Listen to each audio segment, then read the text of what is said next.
विचार करा, जर मी तुम्हाला म्हणाले की रोज एक अशी वेळ येते की जेव्हा युनिव्हर्स स्वतः थांबतं आणि तुमची इच्छा प्रत्यक्षामध्ये आणण्यासाठी प्रयत्न करत असतं, तर तुम्हाला विश्वास बसेल का?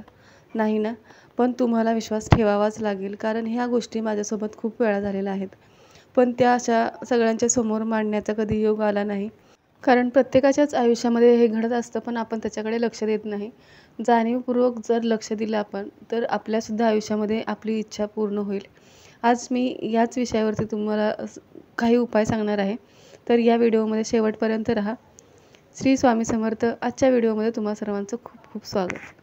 आजच्या उपायासाठी तुम्हाला लागणार आहे एक कागद, एक पेन आणि एक मेणबत्ती. मी ज्या पद्धतीने तुम्हाला सांगेल, ज्या सिक्रेट पद्धतीने मी तुम्हाला सांगणार आहे, त्या पद्धतीने जर तुम्ही केलंत तर नक्कीच तुमची इच्छा पूर्ण होणार आहे. आपल्या खूप इच्छा असतात, पण त्यामध्ये सगळ्यात टॉप प्रायोरिटीवरती, सगळ्यात टॉपवरती जी जी अतिशय आपल्याला गरजेची आहे अशी इच्छा, एकच इच्छा तुम्हाला घ्यायची आहे आणि त्या इच्छेसाठी तुम्हाला ही ट्रिक वापरायची आहे.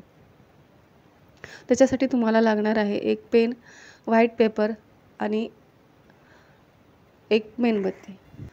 पेपर तुम्हाला प्लेनच घ्यायचा आहे, पण जर नसेल तर तुम्ही लाईनवाला घेऊ शकता. पण ट्राय करा की तुम्हाला प्लेनवालाच पेपर मिळेल. त्याच्यानंतर तुम्हाला एक ब्ल्यू पेन पाहिजे, ब्ल्यू पेन घ्यायचा आहे. त्याच्यानंतर एक मेणबत्ती, व्हाईट कलरची मेणबत्ती पाहिजे. व्हाईट कलरचीच असावी, कलरवाली नको आणि त्या अशा रेषा वगैरे असतात, त्याला डिझाईन असते तशी नको. फक्त प्लेन आणि व्हाईट अशी मेणबत्ती तुम्हाला घ्यायची आहे. त्याच्यासोबत तुम्हाला त्या कागदावरती तुमची इच्छा लिहायची आहे, पण ती कशी लिहायची आहे ते मी तुम्हाला सांगते. ग्रॅटिट्यूड, युनिव्हर्सला ग्रॅटिट्यूड देऊन आपल्याला ती इच्छा लिहायची आहे. जर तुम्ही या पद्धतीने नाही लिहिली तर तुमची इच्छा पूर्ण होणार नाही. मग तुम्हाला असं वाटेल की माझ्या बाबतीत असं का झालं किंवा माझी इच्छा का पूर्ण नाही झाली. कारण जेवढं आपण ग्रॅटिट्यूड देतो, जेवढं आपला धन्यवाद देतो देवाला, युनिव्हर्सला, तेवढं त्याच्या डबल आपल्याला ते मिळत असतं. मी स्क्रीनवरती पूर्ण वाक्य देणार आहे, त्याच्यामध्ये तुम्ही तुमची इच्छा फक्त बदलू शकता. Thank you universe for giving me my dream job. त्याच्यासोबत हे पहिलं उदाहरण झालं. दुसरं म्हणजे thank you universe for giving me my love.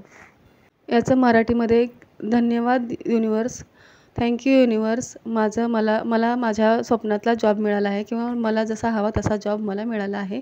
त्याच्यानंतर दुसरं की थँक यू युनिव्हर्स, मला माझं प्रेम मिळालं आहे.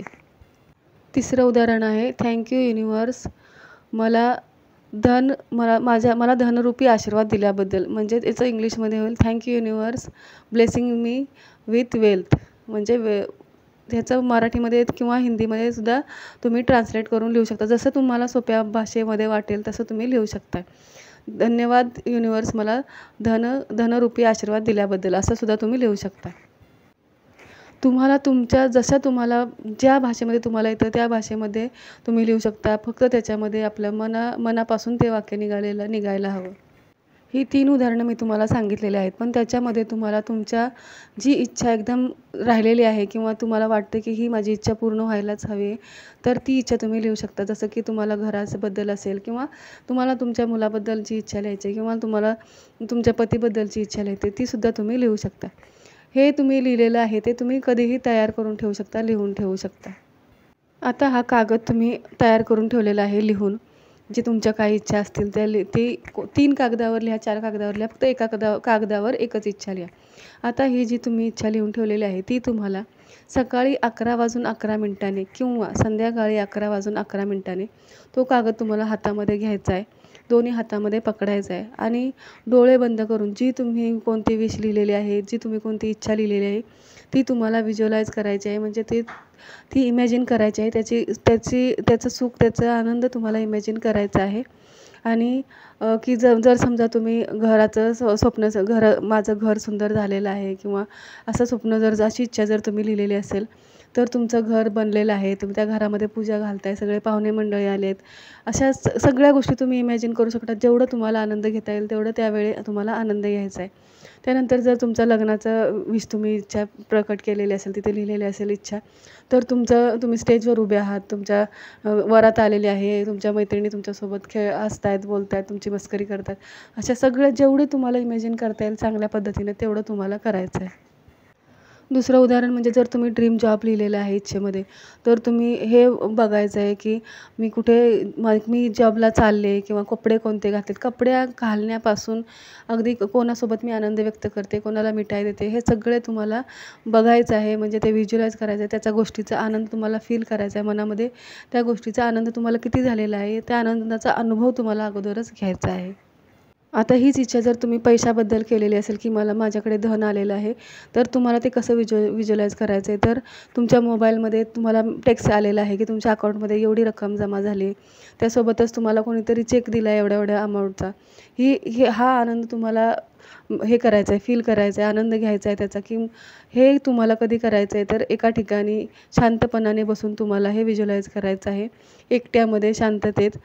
हे तुम्ही कमीत कमी फक्त 30 सेकंद जरी केलं तरीसुद्धा ते खूप आहे. आता ते झाल्यानंतर तुम्हाला एक कॅन्डल जाळायची आहे, कॅन्डल लावायची आहे आणि त्यासमोर तुम्हाला तो जो कागद आहे तो ते कॅन्डलसमोर ठेवायचा आहे. तर 10 मिनटं तुम्ही ती कॅन्डल चालू ठेवायची आहे. नंतर जर तुम्हाला वाटलं 10 मिनटानंतर 15 मिनटात ती कॅन्डल तुम्ही विझवायची आहे.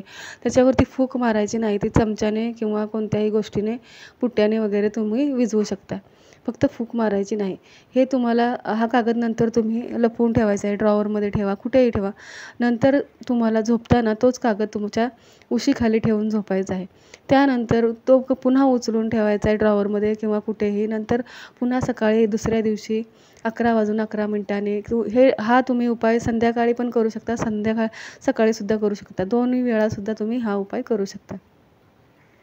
फक्त एकच टाईम ठेवा. म्हणजे सकाळी केला तर सकाळी करा, संध्याकाळी केला तर दोन्ही टाईम करायचं असेल तर दोन्ही टाईम. पण दोन्ही टाईम रोजच तुम्हाला करावा लागेल. 11 दिवस तुम्हाला दोन्ही वेळेला करायचं आहे. जर तुम्हाला वाटते की एकच वेळ करू शकते, तर एकच वेळ करा. पण संध्याकाळची वेळ ठरवली तर संध्याकाळच्या वेळी आणि सकाळची वेळ ठरवली तर सकाळच्या वेळी. जेणेकरून संध्याकाळची वेळ ठरवली तर त्याच्यासाठी तुम्हाला खूप फायदा होईल. कारण संध्याकाळी ती रिच्युअल केल्यानंतर होल्ड करून जे तुमची इच्छा बोलाल, त्यानंतर तो कागद तुम्ही तुमच्या उशीखाली ठेवून झोपू शकता. 11 दिवस फक्त तुम्हाला 5 मिनिटं वेळ काढायचा आहे या गोष्टीसाठी. आणि 11 दिवस झाल्यानंतर तुम्हाला तो कागद कुठेही कपाटामध्ये किंवा घरामध्ये कुठेही ठेवून विसरून जायचे. नंतर त्यापुढे तुमचं काम युनिव्हर्स करायला लागेल. युनिव्हर्स तुमच्या कामासाठी तुमच्यापुढे मार्ग दाखवेल. सगळे तुमच्या त्या कामामध्ये जे अडथळे येत आहेत, ते सगळे अडथळे तुम्हाला हळूहळू दूर होताना दिसतील. यामध्ये फक्त गॅप येऊ नये याची काळजी घ्यायची आहे. म्हणजे 11 दिवस तुम्हाला ते कंटिन्यू करायचं आहे. हे तुम्ही पिरियड्समध्ये सुद्धा करू शकता किंवा बाहेर कुठे गेला असाल तर बाहेरसुद्धा करू शकता. तो कागद घेऊन जाऊ शकता तुम्ही तुमच्यासोबत. फक्त एवढीच गोष्ट लक्षात ठेवा की सकाळी 11 वाजता जर तुम्ही विसरला करायला तर संध्याकाळी 11 वाजतासुद्धा करू शकता किंवा संध्याकाळी जर विसरला तर तुम्ही त्याच दिवशी सकाळी 11 वाजता करू शकता. फक्त त्याच्यामध्ये कंटिन्यू करा 11 दिवस. मग बघा तुमची इच्छा नक्कीच युनिव्हर्स पूर्ण करेल. हे तुम्हाला फक्त एकदाच लिहायचं आहे. फक्त तुम्हाला 11 दिवस कंटिन्यू करायचं आहे. फक्त तुम्हाला कॅन्डल जाळायची आहे. कॅन्डल रोज जाळायची आहे, हे फक्त लक्षात ठेवा. 5 मिनटं नाही केलं तरीसुद्धा तुम्ही 1 मिनिटंसुद्धा करू शकता. रोज तीच कॅन्डल तुम्ही वापरू शकता 11 दिवस. तर हा उपाय नक्की करून बघा. कारण या गोष्टी इफेक्ट करतात. म्हणजे युनिव्हर्स आपल्याला मदत करत असतं, पण आपण त्या गोष्टींकडे दुर्लक्ष करतो. नक्की तुमची इच्छा युनिव्हर्स पूर्ण करेल. नक्की हा उपाय करून बघा. पुन्हा भेटूया पुढच्या व्हिडिओमध्ये अशाच छोट्या छोट्या उपायांसोबत. तोपर्यंत श्री स्वामी समर्थ. धन्यवाद.